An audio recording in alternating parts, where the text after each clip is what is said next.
Bismillahirrahmanirrahim. Assalamualaikum warahmatullahi wabarakatuh. Nama saya Muhammad Zuhilmi bin Muhammad Zakri. Nombor matrik saya 257546.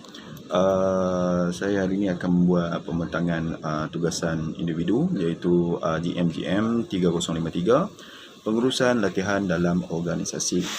Okey, sementara itu saya akan memberitahu sedikit sebanyak mengenai latar belakang organisasi yang saya pilih untuk assignment individu pada kali ini. Iaitu latar belakang organisasi yang pertama saya pilih iaitu POS Malaysia.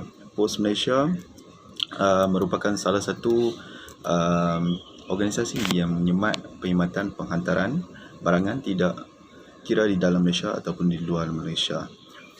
POS Malaysia juga merupakan di bawah salah satu organisasi yang di bawah naungan DRBICOM yang menjadi tunas ataupun punca pergerakan POS Malaysia.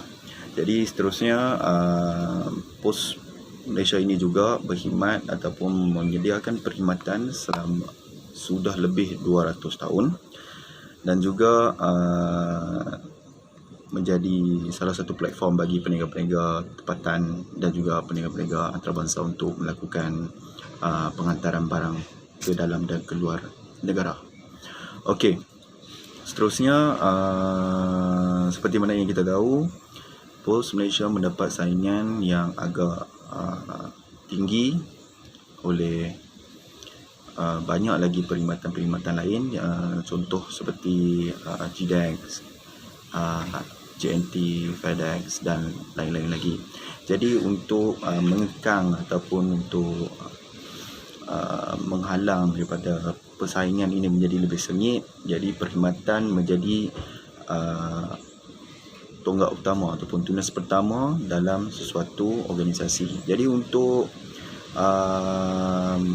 menilai ataupun mendapat keberuntungan daripada penghasilan dalam organisasi ataupun syarikat, jadi perkara pertama yang dapat dilihat adalah sikap ataupun cara kita melayan ataupun berniaga dalam syarikat tersebut.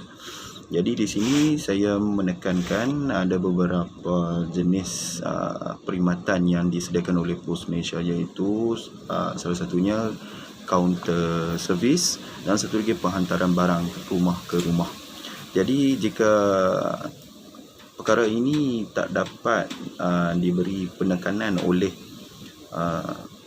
staf ataupun ahli yang dalam organisasi ini, jadi keberuntungan dan juga sebarang peningkatan dalam untuk mencapai kejayaan dalam suatu organisasi itu menjadi payah ataupun menjadi susah. Jadi di sini keperluan latihan saya akan menceritakan dalam penerangan saya yang selanjutnya. Jadi saya akan sambung saya punya pembentangan ini sebentar lagi. Jadi seterusnya saya sambung pembentangan saya. Saya terus kepada hasil analisis yang saya buat untuk mencari kelemahan dan keperluan untuk mengadakan suatu latihan dalam organisasi untuk peningkatan salsiah diri dan juga kalau lebih mudah iaitu membangkitkan ataupun mencari tenaga mahir yang banyak. Okey, hasil analisis yang saya buat, saya menggunakan dua kaedah, iaitu kaedah pemerhatian dan juga kaedah soal selidik. Kaedah pemerhatian iaitu saya memerhati kepada sikap dan juga pertuturan yang dibuat oleh anggota ataupun ahli organisasi ataupun syarikat POS Malaysia itu. Seterusnya terus kepada soal selidik. Soal selidik, saya menyediakan borang soal selidik yang diberikan kepada pelanggan dan dalam borang tersebut saya mengira dan mengkaji peratusan yang diberi oleh pelanggan. Jadi hasil analisis yang saya dapat iaitu mendapat tahu yang terdapat kelemahan dalam teknologi dan juga sikap. Teknologi ini bermakna terdapat beberapa masalah dalam penggunaan teknologi, mungkin disebabkan faktor umur ataupun disebabkan beberapa isu pemodenan yang tak dapat dielakkan. Okey, seterusnya sikap. Berkaitan dengan sikap. Sikap ini amat diterapkan dalam setiap services ataupun perkhidmatan. Jadi sikap pertuturan ini akan memberi impak yang positif dan juga memberi impak yang negatif kepada suatu syarikat. Jadi jika impak negatif, customer ataupun pelanggan akan mencari perkhidmatan lain selain daripada perkhidmatan yang kita sediakan. Jadi seterusnya terus kepada laporan perancangan. Jadi laporan perancangan, saya telah menyediakan borang pendaftaran untuk menghadiri latihan yang nak disediakan oleh syarikat. Seterusnya menyediakan modul. Dalam modul tersebut kita akan sertakan apa isi-isi yang akan berlaku dalam latihan. Seterusnya penyediaan masa ataupun pengagihan masa untuk tidak klise ataupun tidak bertembung dengan pengagihan kerja dan juga masa untuk membuat kursus, dan tidak akan berlaku sebarang penangguhan kerja. Okey, seterusnya dalam perancangan tersebut akan menetapkan kumpulan sasar. Yang pertama berkaitan dengan umur, tidak membezakan umur, dan seterusnya berkaitan dengan unit.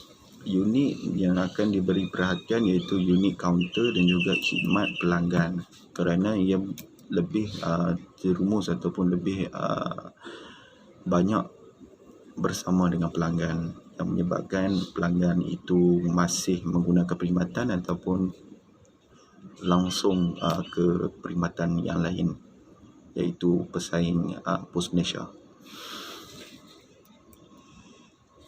Jadi sampai itu hasil dan juga laporan perancangan saya.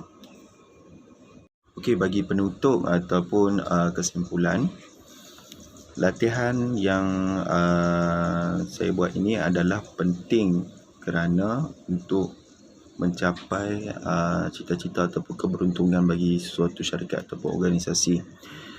Pertama kali iaitu kita akan mendapat kelebihan. Kelebihannya ialah menjana lebih banyak tenaga mahir.